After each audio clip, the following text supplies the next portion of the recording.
부자와 거지 나사로 이야기가 실제라고 믿으시나요? 1. 부자와 나사로 이야기는 당대 민화였음. 누가복음 16장의 이 이야기는 예수님 당시 가난하고 멸시받는 서민들과 아이들이 부자들에게 당하는 그들의 서름을 노래가사로 만들어 즐겨 부르던 사람들 사이에 잘 알려진 민화였습니다. 예수님께서는 이렇게 누구에게나 친근하고 잘 알려진 서민들의 노랫말을 이용하심으로 주시고자 하시는 교훈이 사람들의 마음에 더 가까이 느껴지도록 하신 것입니다. 이 노랫말을 이용하신 비유의 이야기는 예수님 주위에 둘러서서 그분의 말씀을 듣고 있던 사람들, 남녀노소를 불문하고 모두에게 아주 이해하기 쉽고 재미있는 말씀이 되었을 것입니다. 이러한 배경에 대한 이해를 가질 때 우리는 부자와 나사로의 이야기를 통해서 우리에게 들려주시고자 하는 예수님의 교훈이 무엇인지를 더 잘 알 수 있게 될 것입니다. 이 이야기는 당시 민중들이 알고 있던 애굽의 우화였음이 애굽에서 발견된 파피루스에서 그 근거가 소개되었고, 여러 학자는 부자와 나사로의 핵심 이야기 구조가 당시 민중들이 알고 있던 애굽의 우화, 특히 시오시리스 이야기에 기반을 둘 수 있다고 위키백과는 기록합니다. 2. 부자와 거지 나사로 이야기의 줄거리. 매우 호화롭게 사는 부자가 있었고, 그 부자의 대문 앞에 거지 나사로가 있었습니다. 나사로는 부자의 밥상에서 떨어지는 것을 먹으면서 살았습니다. 그런데 어느 날 부자와 거지 나사로가 죽게 되었는데, 놀랍게도 부자는 지옥에 떨어졌고 거지 나사로는 천국으로 가게 되었습니다. 지옥불에 떨어진 부자는 너무나 고통스러워서 천국에 있는 아브라함을 향해서 도와달라고 소리치면서 나사로를 보내어 그 손가락 끝에 물을 찍어내 혀를 서늘하게 하소서라고 간청했습니다. 또한 부자는 아브라함에게 나사로를 자기 집에 보내서 형제들에게 자기처럼 지옥에 떨어지지 않도록 조심하라는 말을 전해달라고 부탁했습니다. 아브라함은 천국과 지옥 사이에 깊고 큰 수렁이 있어서 부자의 부탁을 들어줄 수 없다고 말하면서 모세와 선지자들의 말도 듣지 않거든 비록 죽은 자 가운데서 살아나는 자가 있을지라도 권함을 받지 아니하리라고 대답했습니다. 이것이 부자와 거지 나사로의 이야기입니다. 이것이 천국과 지옥에서 날마다 벌어지는 실제 상황일까요? 3. 비유인가? 실제인가? 우리는 성경의 저자들이 비유 가운데 사용하고 있는 상징과 실제의 상황을 잘 구별해야 합니다. 왜냐하면 비유가 어떤 형태로 되어 있든지 간에 그것은 어떤 교훈을 가르치기 위한 도구일 뿐이라는 사실을 성경 안에서 수없이 발견하게 되기 때문입니다. 다음과 같은 것들입니다. 아벨의 피가 땅에서 호소한다. 나무들이 기름 부어 왕을 삼는 일에 대하여 서로 의논하였다. 삭군을 속이고 주지 않은 삭시의 만유주께 소리질렀다. 비유를 사용하신 이유가 무엇일까요? 예수께서는 사람들을 가르치실 때 비유의 가치를 인식하셨습니다. 그분께서는 사람들이 당신께서 주시는 말씀을 깊이 생각하고 명상할 수 있는 영적인 자극을 주기 원하셨습니다. 만일 그분께서 어려운 문어체의 말을 하신다면 청중들 중에 어떤 이들은 흥미를 잃어버리거나 그 말씀의 내용을 잊어버리게 될 것을 아셨습니다. 뿐만 아니라 예수님의 말씀 중 어떤 것은 특정한 사람들에게 혹독한 비난과 반대를 일으킬 것이라는 사실을 아셨습니다. 가라사대 하나님 나라의 비밀을 아는 것이 너희에게는 허락되었으나 다른 사람에게는 비유로 하나니 이는 저희로 보아도 보지 못하고 들어도 깨닫지 못하게 하려 함이니라. 누구를 대상으로 하신 말씀인가요? 바리새인들은 예수님뿐만 아니라 예수께서 가르치셨던 진리를 거절하던 사람들이었습니다. 그래서 예수께서는 바리새인들을 대할 때에는 더욱 조심스럽고 신중하게 다루셔야만 하셨습니다. 그러므로 예수께서 바리새인들의 죄와 이기심을 지적하는 말씀을 하실 경우에는 비유와 풍자를 사용하시는 것이 가장 안전한 방법이었던 것입니다. 그래서 귀 있는 자들만이 예수께서 비유를 통하여 주시는 교훈을 알아들을 수 있었습니다. 한 부자가 있어 자색 옷과 고운 베옷을 입고 날마다 호화로이 연락하는데 나사로라 이름한 한 거지가 헌대를 앓으며 그 부자의 대문에 누워 부자의 상에서 떨어지는 것으로 배불리려 하매 심지어 개들이 와서 그 헌대를 핥더라.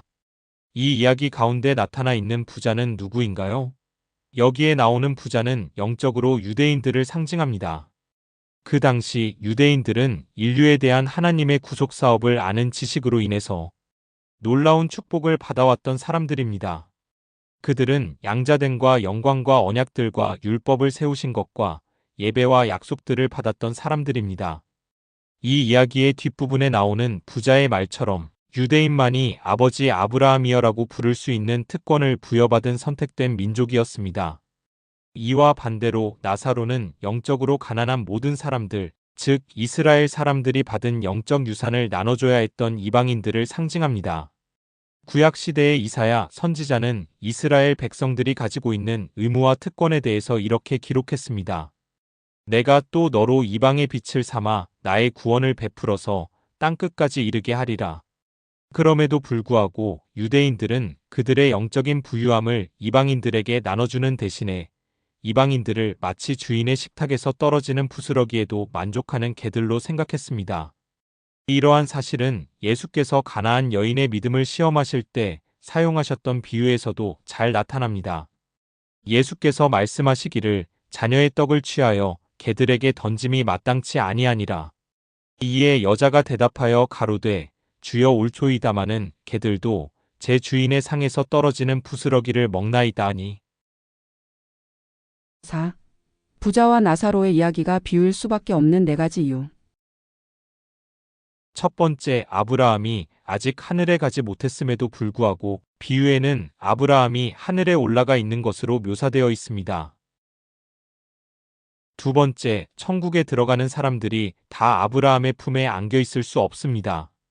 거지 나사로가 죽었을 때 아브라함의 품에 안기는 것이 실제라면 의인이 죽으면 모두 아브라함의 품에 안기게 될까요?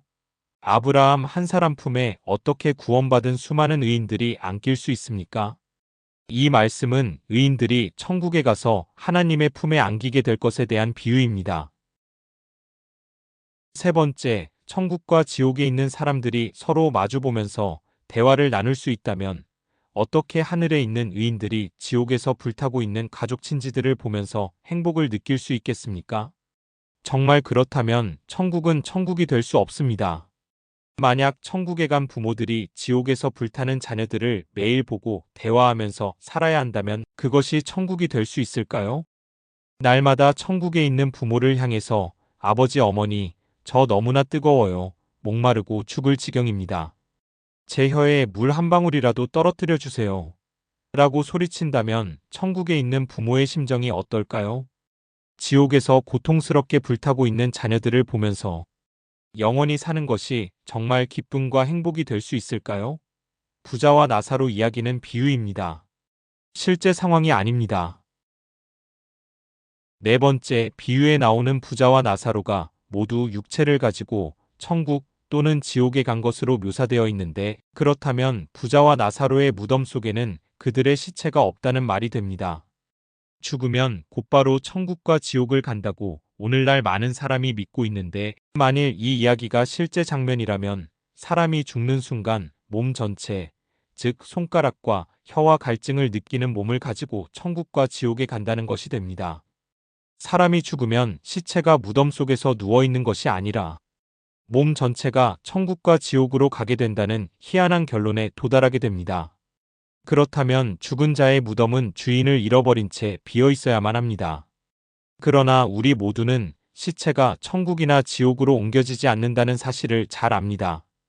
중국과 이집트의 고대 왕실의 무덤을 발굴해봐도 여전히 시체가 발견되고 있지 않습니까? 부자와 나사로의 이야기가 비유가 아니라 실제라면 사람이 죽으면 흙이 되었다가 세상 끝날에 하나님의 창조 능력을 통하여 부활하게 된다는 성경의 부활신앙과도 정면으로 충돌하게 된다는 사실을 기억하시기 바랍니다. 부자와 나사로 이야기의 교훈은 한마디로 영적 청지기입니다. 사실상 누가복음 16장 전체는 청지기의 직분에 관한 내용입니다. 누가복음 16장 전반부는 물질과 재물의 청지기 직분에 대한 말씀이며 후반부로 이어지는 부자와 거지 나사로의 비유는 하나님의 진리와 복음의 영적인 청지기 직분에 대한 말씀입니다. 부자와 거지 나사로의 비유는 하나님의 진리를 맡은 부자 청지기인 유대 지도자들이 그들에게 맡겨진 임무를 소홀히 할 때 그들이 아무리 아브라함 자손이라고 주장할지라도 결국에는 지옥불의 형벌을 받게 될 것이라는 사실을 날카롭게 지적한 예수 그리스도의 경고입니다. 예수께서는 사후에 즉시로 육체적인 몸을 가지고 천국이나 지옥에 간다는 사실을 설명하기 위해서 부자와 나사로의 이야기를 말씀하지 않으셨습니다. 비유를 통해서 예수께서는 유대인들에게 맡겨진 청지기로서의 책임과 그들이 가지고 있는 기별을 나눠받기를 열망하는 이방인들의 모습을 설명하고자 하셨던 것입니다. 누가복음 전반부인 16장 1절에서부터 17절까지 예수님은 금전이나 재산의 청지기 직분에 관한 비유를 주셨습니다. 낭독하겠으니 집중해 보시기 바랍니다. 어떤 부자에게 청지기가 있는데 그가 주인의 소유를 허비한다는 말이 그 주인에게 들린지라. 주인이 그를 불러 이르되 내가 네게 대하여 들은 이 말이 어찌 됨이냐. 네가 보던 일을 세마라. 청지기 직무를 계속하지 못하리라 하니 청지기가 속으로 이르되 주인이 내 직분을 빼앗으니 내가 무엇을 할까. 땅을 파자니 힘이 없고 빌어먹자니 부끄럽구나. 내가 할 일을 알았도다. 이렇게 하면 직분을 빼앗긴 후에 사람들이 나를 자기 집으로 영접하리라 하고 주인에게 빚진 자를 일일이 불러다가 먼저 온 자에게 이르되 네가 내 주인에게 얼마나 빚졌느냐. 기름 100마리니이다. 이르되 여기 네 증서를 가지고 빨리 앉아 50이라 쓰라 하고 또 다른 이에게 이르되 너는 얼마나 빚졌느냐. 이르되 밀백석이니이다. 이르되 여기 이 증서를 가지고 80이라 쓰라 하였는지라. 주인이 이 옳지 않은 청지기가 이를 지혜 있게 하였으므로 칭찬하였으니 이 세대의 아들들이 자기 시대에 있어서는 빛의 아들들보다 더 지혜로움이니라. 내가 너희에게 말하노니 불의의 재물로 친구를 사귀라. 그리하면 그 재물이 없어질 때에 그들이 너희를 영주할 처소로 영접하리라. 지극히 작은 것에 충성된 자는 큰 것에도 충성되고 지극히 작은 것에 불의한 자는 큰 것에도 불의하니라. 너희가 만일 불의한 재물에도 충성하지 아니하면 누가 참된 것으로 너희에게 맡기겠느냐. 너희가 만일 남의 것에 충성하지 아니하면 누가 너희의 것을 너희에게 주겠느냐. 집 하인이 두 주인을 섬길 수 없나니 혹 이를 미워하고 저를 사랑하거나 혹 이를 중히 여기고 저를 경히 여길 것임이니라. 너희는 하나님과 재물을 겸하여 섬길 수 없느니라. 바리새인들은 돈을 좋아하는 자들이라. 이 모든 것을 듣고 비웃거늘 예수께서 이르시되 너희는 사람 앞에서 스스로 옳다 하는 자들이나 너희 마음을 하나님께서 아시나니 사람 중에 높임을 받는 그것은 하나님 앞에 미움을 받는 것이니라. 율법과 선지자는 요한의 때까지요. 그 후부터는 하나님 나라의 복음이 전파되어 사람마다 그리로 침입하느니라. 그러나 율법의 한 획이 떨어짐보다 천지가 없어짐이 쉬우리라. 이렇게 전반부에서 물질에 대한 청지기 직분을 설명하신 후에 후반부에서는 유대인들이 진리를 부여받은 문제를 설명해 주셨습니다. 전반부에 나온 어떤 청지기가 주인이 자신에게 맡겨준 물질적인 부를 불성실하게 관리함으로써 주인에게 책망받았던 것처럼 후반부의 부자로 표상된 청지기도 자신에게 맡겨진 영적인 부를 불충실하게 취급할 경우 결국에는 부여받은 특권을 잃어버리게 될 것이라는 교훈이 담겨져 있습니다.